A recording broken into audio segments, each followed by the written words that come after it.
horrific story that happened over the weekend in St. Louis where these young teenage boys, left the house around midnight and started riding their bikes, came across an unlocked car in somebody's backyard, started to rummage through the car. The 60-year-old man who owned the house heard something in the car, took out a gun, shot one of the boys dead, was arrested, has since been released. Now the community is asking the question, should he or should he not be charged with something? But then, of course, you have the Castle Doctrine, which says you are protected and you are allowed to shoot first and ask questions later if it's inside of your home. Greg Willard is our good friend, and he is the KTRS legal analyst, and he is a law professor at St. Louis University. Good morning, Greg Willard. McGraw, good morning. How are you? We're doing great. I know you've been paying attention to this story. What are your thoughts as you sit and you watch this? What does the Castle Doctrine actually say? Well, first, I think it's important to remember that this is a tragic event in all respects. And while there are legal overtones to us, I think you and I both agree that the more important item is the loss of this young man in tragic circumstances. The Castle Doctrine in Missouri is especially expansive, McGraw. It stems from what we all remember from watching Perry Mason years ago, the self-defense defense. So for the crime in Missouri, it's illegal to take the life of another person. You have murder, you have voluntary manslaughter, and you have involuntary manslaughter. One of the defenses to that is the doctrine of self-defense, and within that doctrine is this notion that you are entitled to be protected and protect yourself within your residence.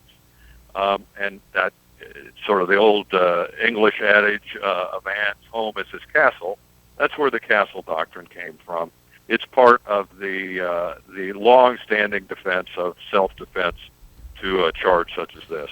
Okay, this wasn't in his home, but it was on his property. Does the property constitute, quote-unquote, your home?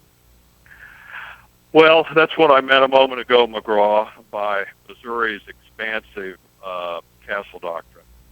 Historically, and this goes back hundreds of years to Middle Ages England and certainly for decades and decades in Missouri, we had a self-defense defense.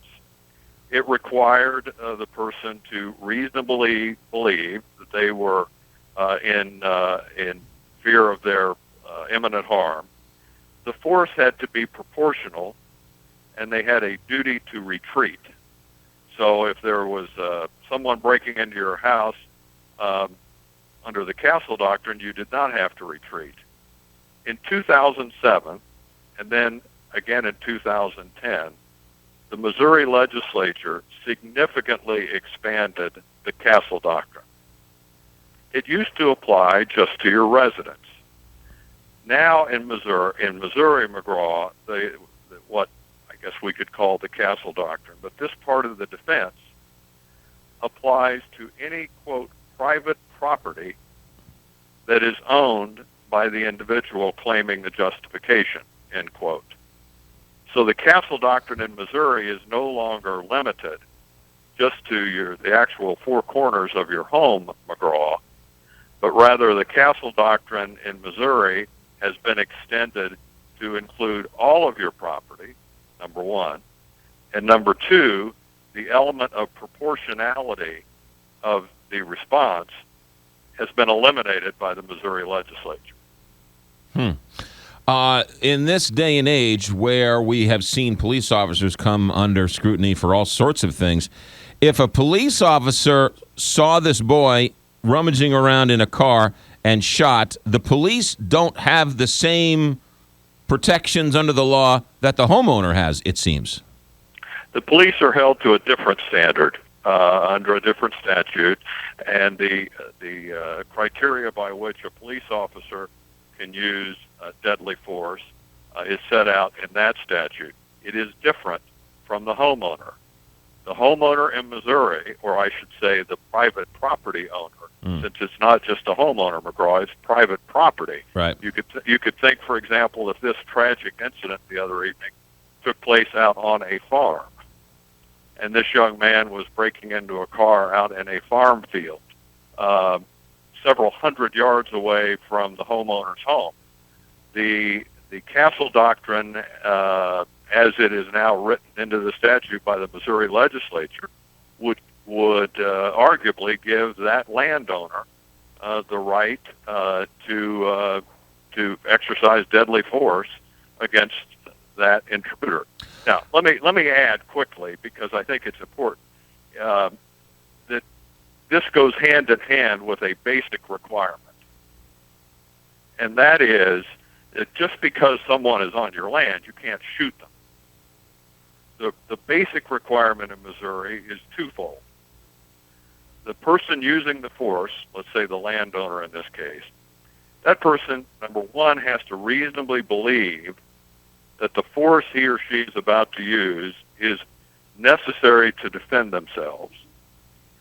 And secondly, they reasonably believe that the perpetrator is about to use unlawful force. So it's not that, well, just because you're on my land, I get a free pass to shoot you. Absolutely not. But if you have reason to believe that you need to defend yourself, and you have reason to believe that that person is unlawfully on your property, well, then that gives rise to the very expansive Castle Doctrine that the Missouri legislature implemented in 2007 and 2010, McGraw. Greg Willard is the KTRS legal analyst. He's also a law professor at St. Louis University. He's also a great guy. Now, Greg Willard, we're talking about this on a Wednesday morning at 9:15. The sun is shining, and it's a nice day, and we're not amped up. On a Saturday night, you're sleeping in your bed. You're aroused by some noise in your backyard. You see somebody rummaging around your car in your backyard. You don't know that they're 13. You don't know that they don't have a gun. It's dark outside. It's the middle of the night. So when we parse words like reasonably expected and reasonable force, reasonable to you and me on a Wednesday at 9:15 is very different than reasonable on a Saturday night at midnight. That's correct, McGraw, and you hit it right on the head. The application of reasonableness depends on the totality of the circumstances. So did the individual who tragically killed this young man, did that individual reasonably believe that he needed to use that force to defend himself? And did he reasonably believe that the young man was about to engage in unlawful conduct or unlawful entry onto his property? All right. Now, since you like to do this to your students, I'm going to do this to you. Let's change some of the facts here. Let's argue, Greg Willard, that it wasn't in his backyard. The city of St. Louis, when I lived there, I parked on the street in front of my house. If I woke up at midnight on a Saturday night and saw three people rummaging through my car in the public street in front of my house in my private car, do I have that same protection as this landowner? No, you do not. And the distinction is this. There are two separate portions of the statute. Since the car is on the street, it is not on your private property. And therefore, that piece of the Castle Doctrine does not apply. If you were in the car, there's a separate part of the statute that gives you protection. If you were occupying the car, the statute says, McGraw, then you could use deadly force to protect yourself if you reasonably believe that was necessary. Even if my car is my private property on public land? Correct. I don't think with your car out on the street, if you're not occupying it, I do not think in Missouri you could use the Castle Doctrine as a defense if you shoot someone from your home who is on the car out in the public street. Yeah. Again, it's different if you're occupying it. Right. But I think that if you were to shoot that person in your car out on the street, I think you would be in criminal jeopardy. Greg Willard, from all you're saying, it sounds to me like this shooting, as sad as it was and as terrible as it is that this young teenager lost his life, that this 60-year-old homeowner was justified in his actions under the law. Well, I won't go that far, McGraw, because I think we all need to know a little bit more facts as to what his state of mind was, and the question as to whether he reasonably believed that the force that he used was, quote, necessary to defend himself.